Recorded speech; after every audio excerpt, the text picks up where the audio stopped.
के मुख्यमंत्री और आम आदमी पार्टी के राष्ट्रीय कन्वीनर अरविंद केजरीवाल फिर एक बार गुजरात आ रहे हैं और गुजरात में आके वो तीसरी गारंटी है वो देने वाले हैं। इसके अलावा भी गुजरात में अनेक सारे सवाल हैं, अनेक सारे मुद्दे हैं, उनको लेकर हम बात करेंगे आम आदमी पार्टी के जॉइंट सेक्रेटरी ईशुदान गढ़वी से। खास करके जिस तरह से अरविंद केजरीवाल आ रहे हैं, इस बार वो क्या खास उनकी जो मुलाकात है वो रहने वाली और क्या घोषणा हो सकती है इस बार? अरविंद केजरीवाल जी कल से 2 दिन के दौरे पर गुजरात आ रहे हैं। कल वो जामनगर आ जाएंगे। जामनगर व्यापारियों के साथ टाउन हॉल करेंगे। व्यापारियों की जो समस्याएं हैं, मुश्किलें हैं, वो सुनेंगे और उसके बाद व्यापारियों को आश्वासन देंगे। इसके बाद वो बड़ौदा जाएंगे, बड़ौदा भी कुछ लीडरों को मिलेंगे। इसके बाद परसों छोटाउदेपुर के बोडेली में उनकी जनसभा है और जनसभा में हजारों मैदानी को वो संबोधन करेंगे और वहाँ वो तीसरी गारंटी लॉन्च करेंगे। खास करके एक ट्वीट किया था कल अरविंद केजरीवाल ने कि अमित शाह जी जो हैं वो गुजरात के सीएम हो सकते हैं।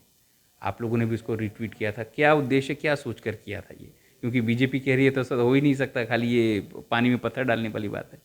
नहीं, जिस तरह से हमारे सूत्रों हमारे भी होते हैं, तो जिस तरह से सूत्रों ने बताया था कि ये पाटिल और ये भूपेंद्र भाई उनसे खुश नहीं है नरेंद्र मोदी, और उनको लग रहा है कि आम आदमी पार्टी का बहुत ही प्रभाव बढ़ गया है गुजरात में और अभी ये लोग संभाल नहीं रख सकते हैं गुजरात को।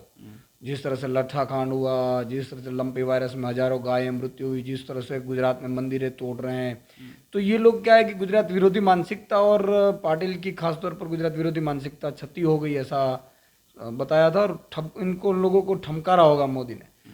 तो ऐसा एक इन्फॉर्मेशन आई है कि जैसे संरक्षण मंत्री थे स्वर्गीय मनोहर पर्रिकर जी, जो गोवा में जिस तरह से सीएम बने, उसी तरह से अमित शाह को भी ये लोग सीएम बना सकते हैं, जाहिर डिक्लेयर कर सकते हैं। अभी तो यही लग रहा है, तो इसलिए मैंने भी रिट्वीट किया था कि ना, बात तो सही है, जैसे गोवा में बना था इस तरह से ये भी, क्योंकि भाजपा पूरी डरी हुई है आम आदमी से और उन लोगों को लग रहा है कि ये टीम तो बहुत निष्फल साबित हो गई है, कुछ आता नहीं है, सब कर्मचारी आंदोलन कर रहे हैं वगैरह वगैरह।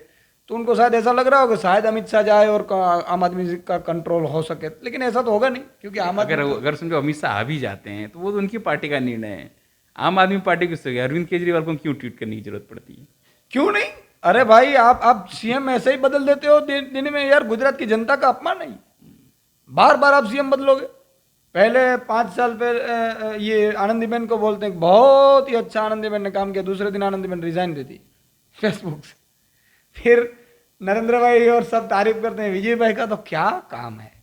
एक काम करो, 5 साल की उपलब्धि विजय भाई की ऐसा पूरी हमारे खर्चे पे उजवनी की है, ताइफा किया, और फिर विजय भाई रिजाइन दे देते, फिर वो नए भूपेंद्र भाई आ जाते, पूरी नई टीम आ गई। तो मैं ये बोल रहा हूँ इस तरह से यार गुजरात की जनता का अपमान है। नहीं मतलब नरेंद्र भाई जब भी आते हैं तब कहते हैं कि भूपेंद्र भाई का काम बहुत अच्छा है, तो आपको क्या इसी से आपने अंदाजा लगाया कि तारीफ हो रही है, इसका मतलब जाने वाले हैं? नहीं, इससे पहले भी अब तो माहौल ऐसा बन गया है कि वो तो फेल है ना। देखो, ड्रग्स आ रहा है, हजारों करोड़ का ड्रग्स आ रहा है, शराबें बिकी जा रही है, गाय मर रही है, हिंदू के मंदिरें तोड़े जा रहे हैं गुजरात में, और सभी भ्रष्टाचार आसमान पे बढ़ गया है।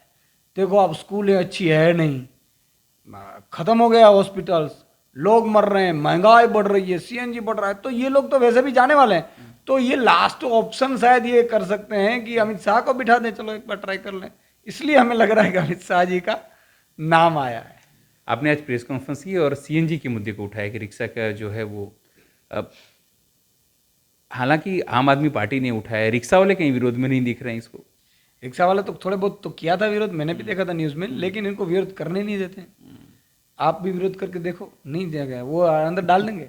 ऐसे पुलिस का दुरुपयोग करते हैं जैसे अंग्रेज करती थी पहले। और मुझे लग रहा है कि यार फरवरी 21 में 49 रुपया था भाव, अब 90 रुपये के आसपास पहुंच गया। क्या विकास, कैसे पहुंचा?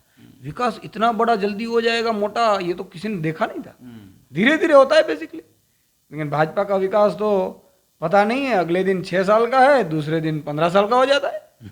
तो उस तरह से बढ़ रहा है सीएनजी का तो भाव। तो अब देखो, लोग इतने परेशान हैं और हमारा जो अरविंद केजरीवाल जी का हुड लगाया हुआ उस पर नरेंद्र मोदी का हुड लगा रहे हैं कि आप रुको।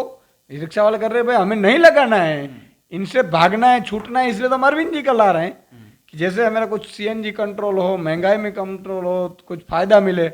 फिर भी ये लोग जबरदस्ती आरटीओ का मेमो देते हैं। तो ये पूरी डरी हुई है भाजपा।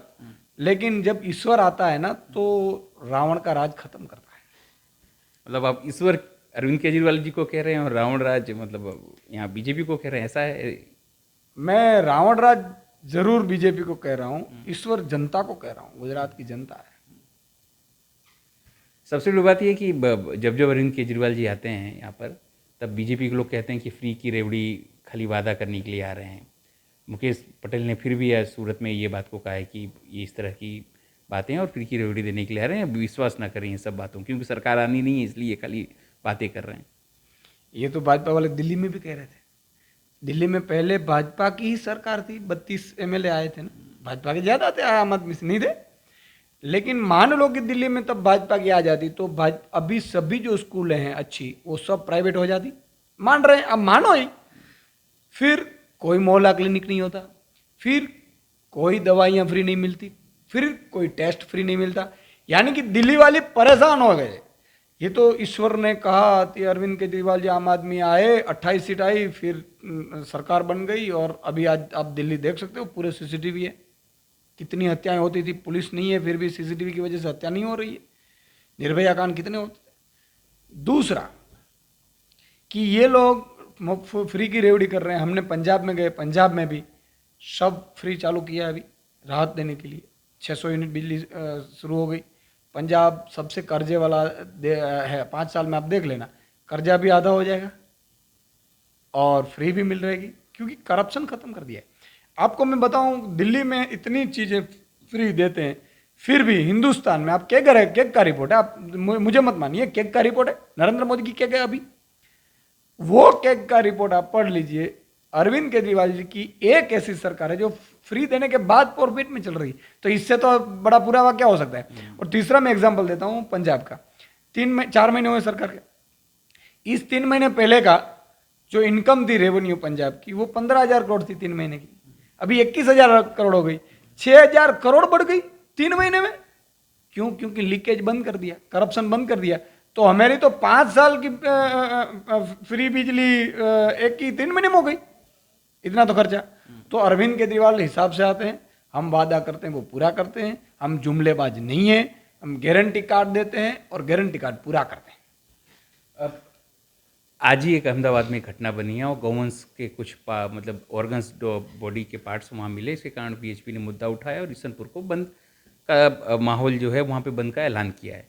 लगता है इससे माहौल ख़राब करने का एक प्रयत्न हो रहा है किसी के माध्यम से। आप मैं तो ये मान रहा हूँ कि भाजपा सरकार की निष्फलता है। लंपी वायरस से कितनी गायों का मौत हुई, ये भाजपा थी इसलिए गाय मरे। आज आम आदमी होती तो एक गाय को मरने नहीं देते। गाय मेरी माँ है, राष्ट्र माता है। जहां जहां भाजपा का राज है वहां बहुत ही नुकसान होता है। मुझे ये लग रहा है कि भाजपा की निष्फलता है। कोई गौ माता का जो भी है जिसका पशु का सर काट दे, मैं भाजपा को चैलेंज देता हूं कि दोबारा वारदात नहीं बननी चाहिए, नहीं तो ये जनता उखाड़ देगी आपको। हिंदू विरोधी भाजपा को अब उखाड़ना एक ही रास्ता है। भाजपा के राज में यही होता है, गायें मरती है, पशुधन मरते हैं, उसको काट दिया जाता है, कत्ल करने में। तो मुझे लगता है कि भाजपा का कानून व्यवस्था ठीक नहीं है। नए छोटे छोटे बैठ गए जिसको पता भी नहीं है कि सरकार कैसे चलती है, तो इसकी वजह से ये फेलर है। और गुजरात की जनता को मैं आश्वासन देता हूं कि अगर ऐसी वारदात आप नहीं चाहते हो, गाय माता या सब सुरक्षित चाहते हैं, मंदिर अपने सुरक्षित हों, गुजरात के एक माँ बहन सुरक्षित हो, तो भाजपा को निकालो, आम आदमी को लाओ, मामला ही खत्म हो जाएगा। जीएसटी को लेकर एक सवाल है, रिवर्स जवाब। आप लोगों ने जब आंदोलन किया तो लोगों का कहना था, या कुछ लोगों का कहना था कि पहले सर्विस टैक्स था, अब सर्विस टैक्स नहीं है, जो जीएसटी लगाया गया है वो कम टैक्स वाला है, और आईपीएल की बात की जा रही है, दूसरी तीसरी वस्तुओं की बात की जा रही है। क्या इस पर निवेदन है आपका और क्या क्लैरिटी है इस पर? भाजपा भ्रम फैला रही है और हर बार भ्रम फैलाती है। आप देखो, अभी तक वैसे भाजपा बोल रही थी कोरोना में एक भी बंदे का ऑक्सीजन की कमी से मौत नहीं हुआ। सुप्रीम कोर्ट ने कहा कि झूठ बोल रहे हो, कहा तक नहीं गया। तो भाजपा झूठ बोल रही है। कोई गरबे पर टैक्स नहीं था, ये तो हमारे हिंदू संस्कृति पर पाटिल ने टैक्स डलवाया है। CR पाटिल गुजराती विरोधी मानसिकता धराते हैं। ये महाराष्ट्र के हैं, इसलिए गुजराती पसंद नहीं है इनको।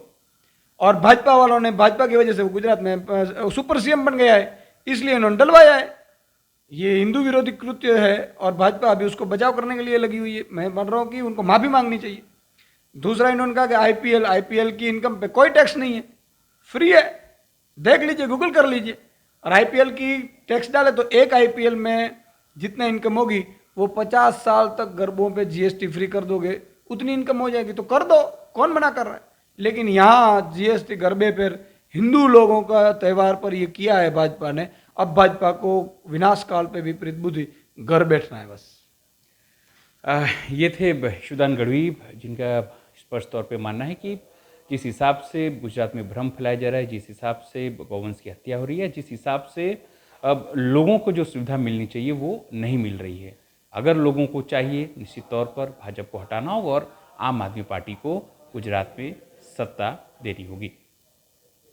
सहयोगी हितेंद्र बारोट के साथ अनिल पटेल, पंचायत TV, अहमदाबाद।